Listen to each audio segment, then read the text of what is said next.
നമ്മുടെ നാട്ടുകാർക്ക് ചിരട്ടാന്ന് പറഞ്ഞ പുച്ഛമല്ലേ? സായിപ്പന്മാര് തന്നെ വരണം ഇതൊക്കെ വാങ്ങാൻ. സീസൺ അല്ലാത്തതുകൊണ്ട് ഒരു കുഞ്ഞിനെ കാണാനുമില്ല. കഴിഞ്ഞ പ്രാവശ്യം കൊണ്ടുവന്നെ ബാക്കിയാ. വില കുറയ്ക്കാൻ വേണ്ടി പ്രഭാരേട്ടൻ അങ്ങനെയൊക്കെ പറയും. സൊസൈറ്റിക്ക് ലാഭം ഉണ്ടാക്കി കൊടുത്തിട്ട് എനിക്കെന്താ കുഞ്ഞ്? ഈ കുട്ടി കഷ്ടപ്പെട്ടുണ്ടാക്കണതല്ലേ. മൊത്തം ഒരു 500 ഇടാ അല്ലേ? അയ്യോ അതുപോലെ പ്രഭാരേട്ടാ, ഒരു 750 തരണം. അത് ഇത്തിരി കൂടുതലാ. കൂടിയ ഒരു 550 അതിനേ ഉള്ളൂ. എന്നാ 600? 550 കൂടുതലേ കുട്ടി. എന്നാ ഒരു 575 25 റുപ്യക്ക് 2 കിലോ പഞ്ചസാര കിട്ടും പ്രഭാരേട്ടാ. ഭരതമാഷക്ക് ഇങ്ങനെ ഒരു കുട്ടിയോ? എന്തൊരു കണക്ക് പറച്ചിലത്. എന്തിനാ അതൊക്കെ വാങ്ങിയത് എന്റെ കുട്ടിയോളെ? അത്യാവശ്യത്തിനുള്ളതൊക്കെ ഉണ്ടല്ലോ എന്റെ കയ്യില്. ഇത് മുത്തശ്ശിയുടെ പിറന്നാളിന്റെ വകയാന്ന് കൂട്ടിക്കോളൂ. അന്നൊന്നും വാങ്ങാൻ പറ്റില്ലല്ലോ. എന്റെ ശമ്പളം വീട്ടു ചെലവിന് തന്നെ തികയണില്ല. അതിന്റെ കൂടെ ഇത് എന്റെ വകയൊന്നുമല്ല, ഇച്ചേച്ചിയുടെ വകയാ. ആട്ടക്കാരുടെ മക്കളാരില്ലേടിയുടെ?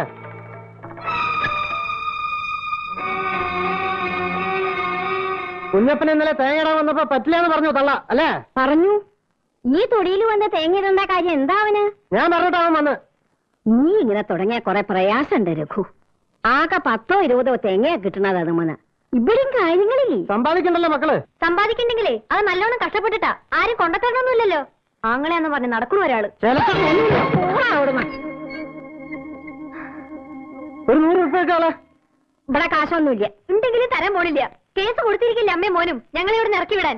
കള്ളു കുടിക്കാൻ കാശ് തരില്ല എന്ന് പറഞ്ഞ് കൊടുക്കൊരു കേസും കൂടി. എനിക്ക് എന്റെ അമ്മയ്ക്ക് ആവശ്യപ്പെട്ടാണ് വീട് ഇറക്കി വിടും എല്ലാറ്റിനും ഒരു ദിവസം ഞാൻ. സുപ്രസിദ്ധ സംഗീത സംവിധായകൻ, നാടകൃത്ത്, നടൻ, ബഹുമുഖ പ്രതിഭ, ആട്ടക്കാരെ പോലെ വലിഞ്ഞേറി വന്നല്ല എന്റെ അമ്മ. നാട്ടുകാരുടെ ഈ തള്ളയുടെ മുന്നിൽ വെച്ച് താലി കെട്ടി കൊണ്ടുവന്നതാ. ആ അസത്ത് അച്ഛനെ മയക്കിയെടുത്തപ്പോ ഈ തള്ളയിന് കൂട്ടുന്നു. നിന്റെ അമ്മയുടെ സ്വഭാവ ഗുണം കൊണ്ടാ ഭരതൻ ഉപേക്ഷിച്ചു പോന്നത്. പഴയ കഥയൊന്നും പറയണ്ട നീ. പറയുന്നല്ലേ? എനിക്ക് പറയാനുള്ളതൊക്കെ പറയും. കാശ് കൊണ്ടെടുക്ക്, എനിക്ക് പോണം. ഇവിടെ കാശില്ലാന്ന് പറഞ്ഞില്ലേ? അയ്യോ കാശ് വെച്ചിരിക്കേ ഇവിടെ ഇല്ല.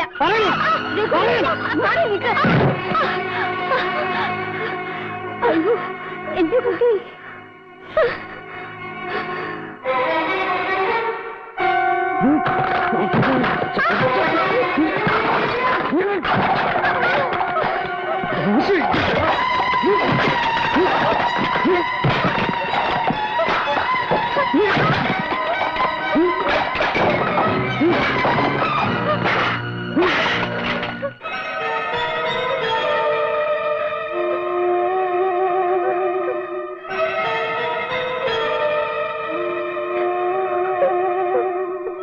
അതുകൊണ്ടുവരുത്. ചേച്ചിക്ക് സ്കൂളിൽ നിന്ന് കിട്ടിയ മെഡലാണ്.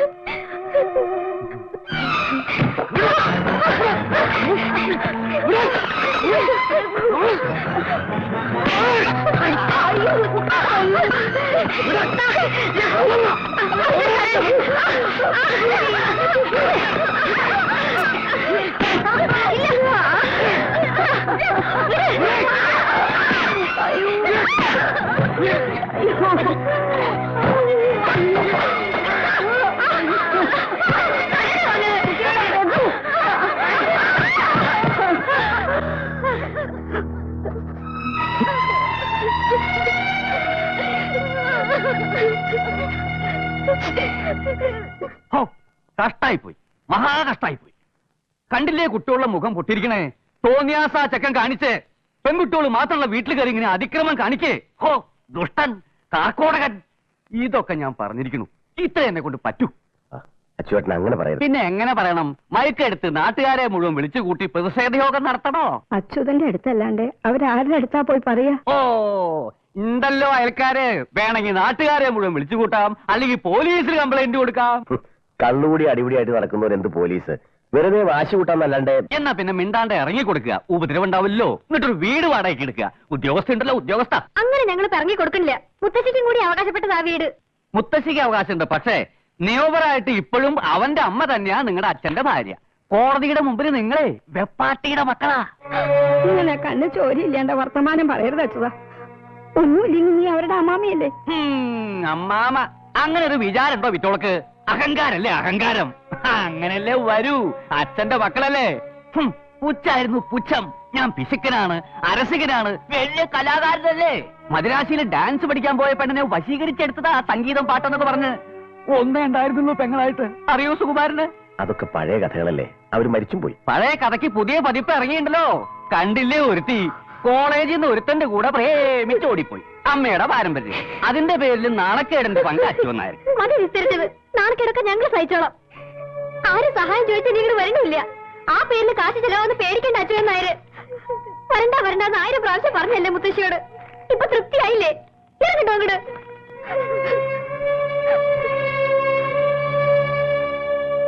രാംദാസ് വക്കീൽ പറഞ്ഞു അച്ചുവേട്ടൻ അതുവരെ ഒന്ന് ചെന്നാൽ അവന്റെ വക്കീലിനെ കണ്ട് ഒരു ഒത്തുതീർപ്പിന് ശ്രമിച്ചു നോക്കാന്ന്. അതൊന്ന് പറയാൻ വേണ്ടിട്ടാ ഞാൻ കൂടി വന്നത്. എല്ലാം ഒത്തുതീർപ്പാക്കാം. എല്ലാം കഴിഞ്ഞ് അയാളുടെ ആളെ ഇങ്ങട് വിടും. വീടും പറമ്പും വിറ്റ് വക്കീൽ ഫീസ് ഇയാൾ കൊടുക്കുവോ? രാമദാസ് വക്കീൽ തന്നെ വേണല്ലോ.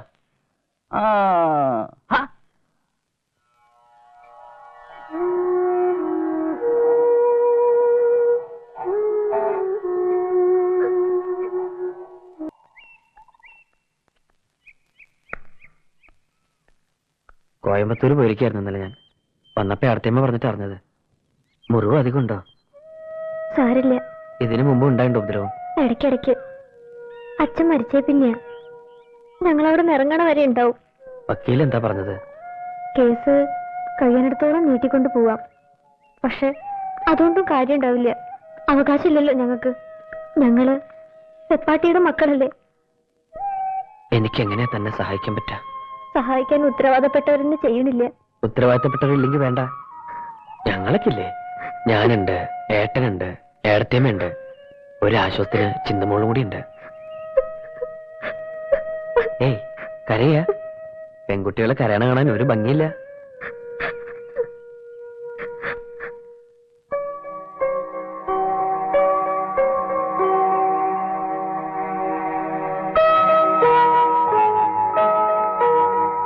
ഗിഫ്റ്റ് എന്ന വാച്ച് അടുത്തേമ്മയുടെ അടുത്ത് എത്തിയിട്ടില്ല കേട്ടോ.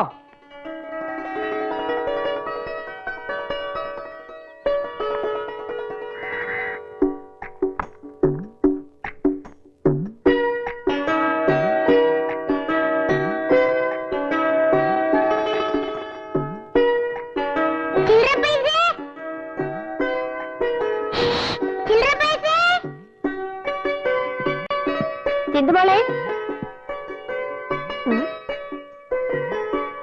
ഏയ് എന്താ ഇത്?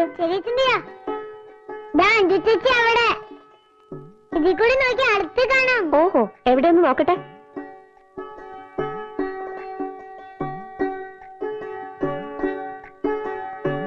ചെറിയച്ഛനെ കാണിച്ചത്.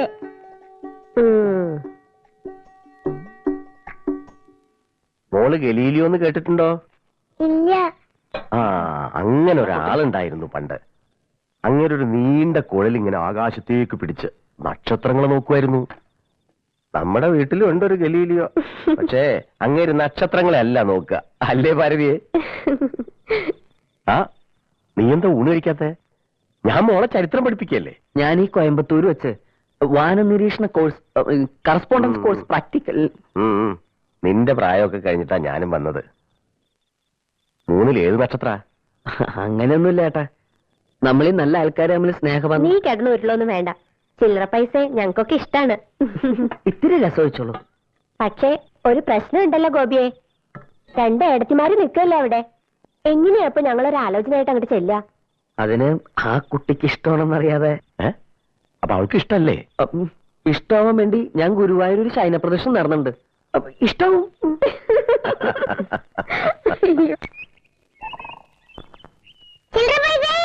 ആഹാ, ചിന്തുമോളോ? ഇങ്ങോട്ട് വാ. എന്താ? ഇങ്ങോട്ട് വന്നേ. നീ എന്നെ എന്താ വിളിച്ചേ? ചില്ലറ പൈസ കാന്താരി. ഇനി എങ്ങനെ വിളിക്കോ? ചെറിയച്ഛനാ പറഞ്ഞത് അഞ്ചു ചേച്ചിന് ചില്ലറ പൈസ വിളിക്കണമെന്ന്. നിന്റെ ചെറിയച്ഛനെ നല്ല അടി കിട്ടാത്ത കുറവുണ്ട്. ഇന്നലെ എന്തായിരുന്നു ഭാവം? ഞാൻ എത്ര വിളിച്ചു, തിരിഞ്ഞു നോക്കിയിട്ടും കൂടെ ഇല്ല. ഇന്നലെയോ? ആന്നേ. എപ്പോ? സന്ധ്യക്ക്. ചെറിയച്ഛന് മുറിയിൽ ഇത്ര വലിയ കുഴലില്ലേ, അതിൽ കൂടി നോക്കിയാ വിളിച്ചത്. ചെറിയച്ഛനുണ്ടോ അവിടെ? ഇല്ല, കടയിലാ. വാ, നമുക്ക് പോയി നോക്കാം.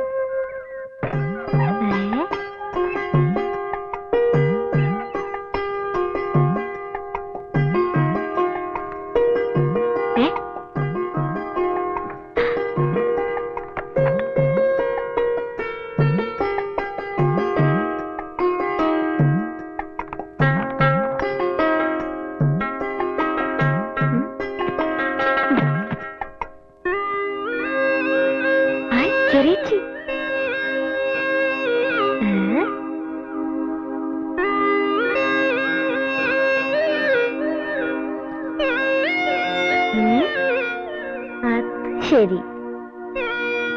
അപ്പൊ ഇതാണ് സൂത്രമല്ലേ? മനക്കണ്ണ്, ദിവ്യദൃഷ്ടി. നിന്റെ ചെറിയച്ഛൻ എപ്പോഴും ഇതിൽ കൂടെ നോക്കാറുണ്ടോ? ഇടയ്ക്കിടയ്ക്ക്.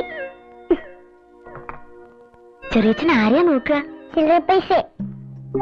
എന്നിട്ട് അമ്മ ചോദിച്ചപ്പോ പറയാ ആകാശത്തെ സൂര്യനെ നോക്കാന്ന്. ഡോളയാ അഞ്ചേച്ചിന് തന്നെ നോക്കണത്. കള്ളൻ.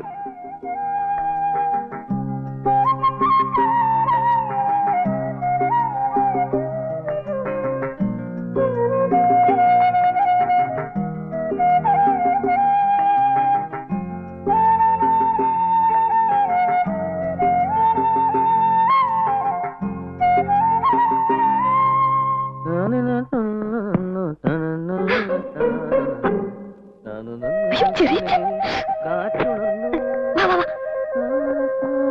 വേഗം വാ, വേഗം. ഉറക്കുമെന്തേ ഇണക്കുമെന്തേ എന്താ? നോക്ക്.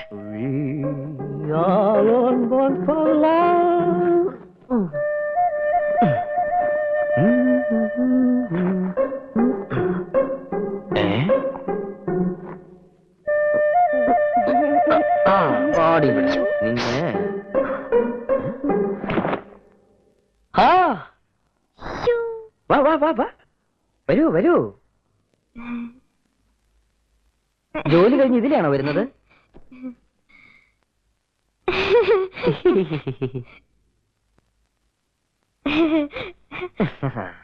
മാറി, എനിക്ക് പോണം. പോകാൻ വരട്ടെ. ആരോട് ചോദിച്ചിട്ടാ എന്റെ റൂമിൽ കയറിയത്? എത്ര നാളാ ഇത് തുടങ്ങിയിട്ട്? ഏത് ലെൻസ് വെച്ച് പെൺകുട്ടികളെ നോക്കല്? പെൺകുട്ടികളെ? ഞാനോ? അയ്യേ, ഞാനാ ടൈപ്പൊന്നുമില്ല. ഞാൻ ഈ വാന നിരീക്ഷണം നോക്കി. പെൺകുട്ടികളല്ല, ഒരു പെൺകുട്ടിയെ എനിക്ക് നോക്കാൻ വേണ്ടിയിട്ടല്ലേ ഇടയ്ക്കിടയ്ക്ക് ആ ജനാലയ്ക്ക് പ്രത്യക്ഷപ്പെടാറുള്ളത്? അയ്യടാ. എനിക്ക് നോക്കാൻ വേണ്ടിയിട്ടല്ലേ ഇടയ്ക്കിടയ്ക്ക് ആ വരാന്തയിൽ വന്ന് നിൽക്കാറുള്ളത്? അയ്യാ. എനിക്ക് നോക്കാൻ വേണ്ടിയിട്ടല്ലേ സന്ധ്യാദീപം വെക്കാൻ എന്നും തുളസിത്തറയിൽ വരാറുള്ളത്? എനിക്കിഷ്ടമാണ്, ഒരുപാട് ഒരുപാട് ഇഷ്ടമാണ്. ഞാൻ പോട്ടെ. പോയിക്കോളൂ, എന്നോട് ഇഷ്ടമാണെന്ന് പറഞ്ഞിട്ട് പോയിക്കോളൂ. ആര് പറഞ്ഞു എനിക്ക് ഇഷ്ടമാണെന്ന്? ഓ, ഇതൊക്കെ ആരെങ്കിലും പറയണോ? വേണമല്ലോ, ഞാൻ പറയണമല്ലോ. പറയ ഒരു പ്രാവശ്യം എന്നെ ഇഷ്ടമാണെന്ന് പറ. പറയട്ടെ. ആ, എനിക്ക് എനിക്ക് എനിക്ക് ആ ഇഷ്ടമല്ല. ഇഷ്ടമല്ല എന്ന് പറഞ്ഞാലൊരു ഇഷ്ടമില്ലേ? ഉണ്ടല്ലോ. ഇഷ്ടം ഇഷ്ടമാണെന്ന് പറയുന്നത് ഓൾഡ് ഫാഷൻ, ഇഷ്ടം ഇഷ്ടമല്ല എന്ന് പറയുന്നത് ലേറ്റസ്റ്റ്.